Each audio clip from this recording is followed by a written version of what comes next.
He thought that a powerful storm was approaching from the southwest, and while the sky churned and boiled at higher altitudes, nary a blade of grass stirred at ground level. He deduced that this was not a thunderstorm coming. And suddenly they expected a violent gust of wind and rain, but it never came. So over the next several hours, he and his companions conducted experiments with candles and shadows of newsprints, and they all agreed that they could not read without the aid of a candle.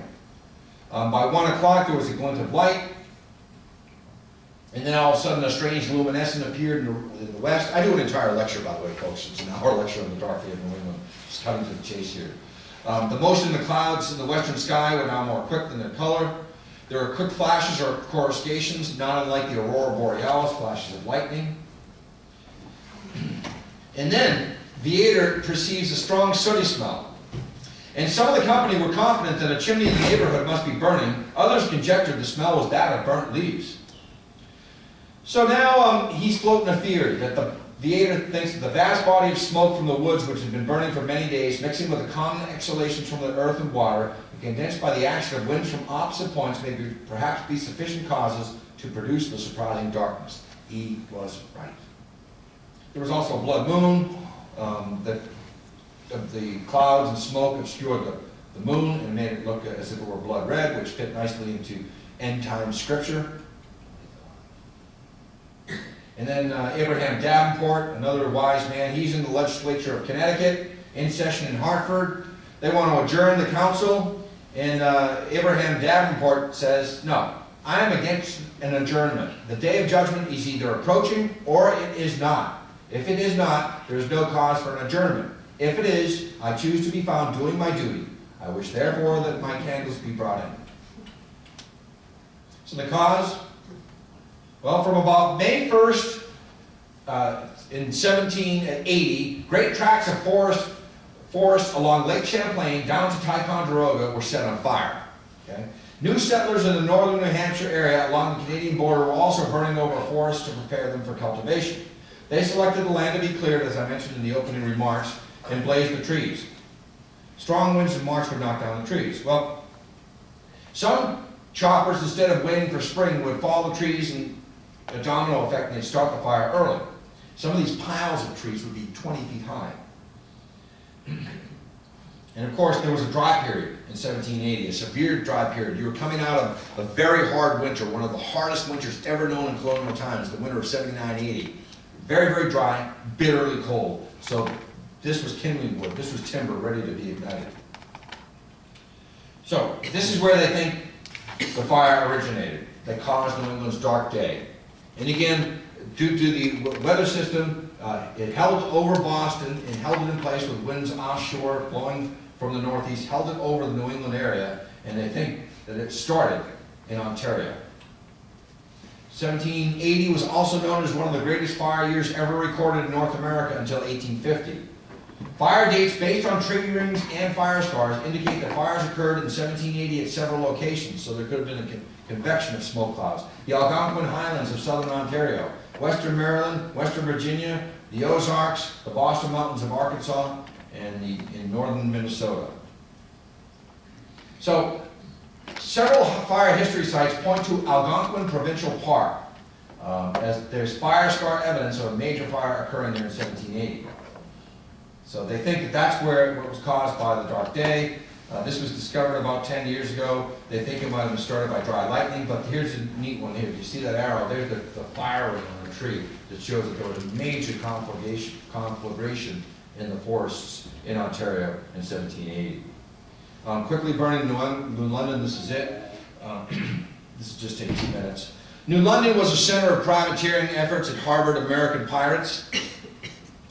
And Benedict Arnold, who was a tremendous general, tremendous battle commander, for money reasons defected in 1780 by deserting West Point.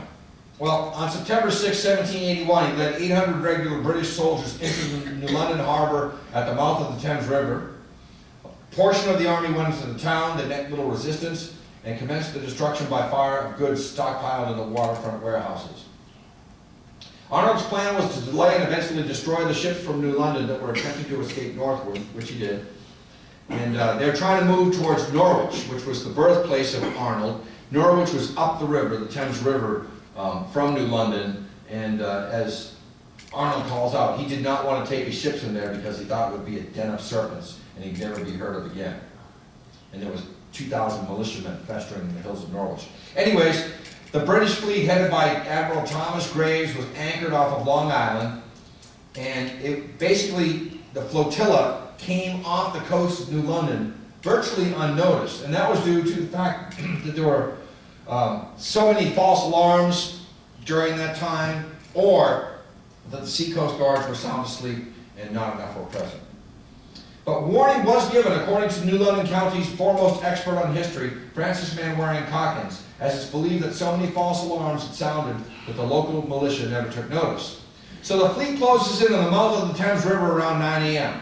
By 10 a.m. on the 6th of September, 1781, the first of the transport boats landed on the New London side about 3 miles from the center of town. The British landed troops in dozens of transports, and at this landing, the alarm is now sounded from Fort Griswold, which consisted of 2 regular guns at fixed intervals. Boom, boom, boom, boom. This was the signal to call in assistance from the neighboring countryside, while 3 guns was a signal of rejoicing, meaning that they had just brought in another pirate victory ship. So what happened was, these signals had been communicated to the enemy. For when the 2 distress guns were fired, boom, boom, one of the large ships in the British fleet added a third, boom, so as to alter the importance of the alarm, so nobody would respond. Anyways, men and women sprang from their slumber. They tried to get whatever they could in their arms and their wagons and get out of town as the British just set fire to all sorts of buildings through New London. You can see the red area, the burned out areas of New London. They took so much random fire that a British detachment fell into a house and began to throw out china, break the furniture, and ransack the house. They set it ablaze as it was suspected of housing some of those firing upon them. So the burning house, when they left, was saved by the local militia, who entered and poured some soap onto the flames to extinguish the fire.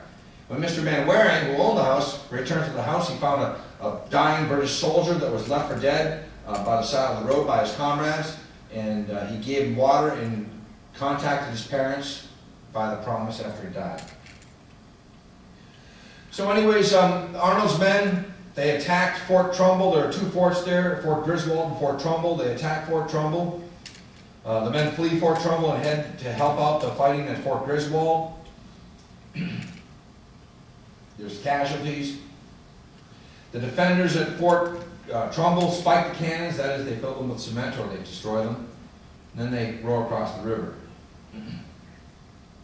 Some of the ships in the Thames, the rowboats of the American militia, are shelled by the British Navy. And just to close, there's 2 slides to go here. This is where the British came in. This is where Norwich is.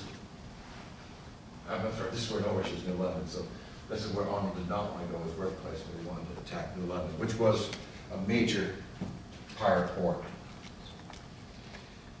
Anyways, they set anything they could find on fire. Storage buildings, merchant shops, a mill, a mechanic shop, a courthouse, the jail, and eventually all the warehouses and wharf houses that are along the waterfront. Arnold points out his sword and yells, "Soldiers, do your duty!" And they set everything on fire. And then they find the Hannah, which was Sir Henry Clinton's prize ship. It was taken by pirates on the Minerva earlier in the summer, and the British were thinking about refitting it and returning it to Sir Henry Clinton. And then, out of disgust, or maybe out of fear of rendezvousing militia who are now vectoring into the area, they just set it on fire and sent it adrift.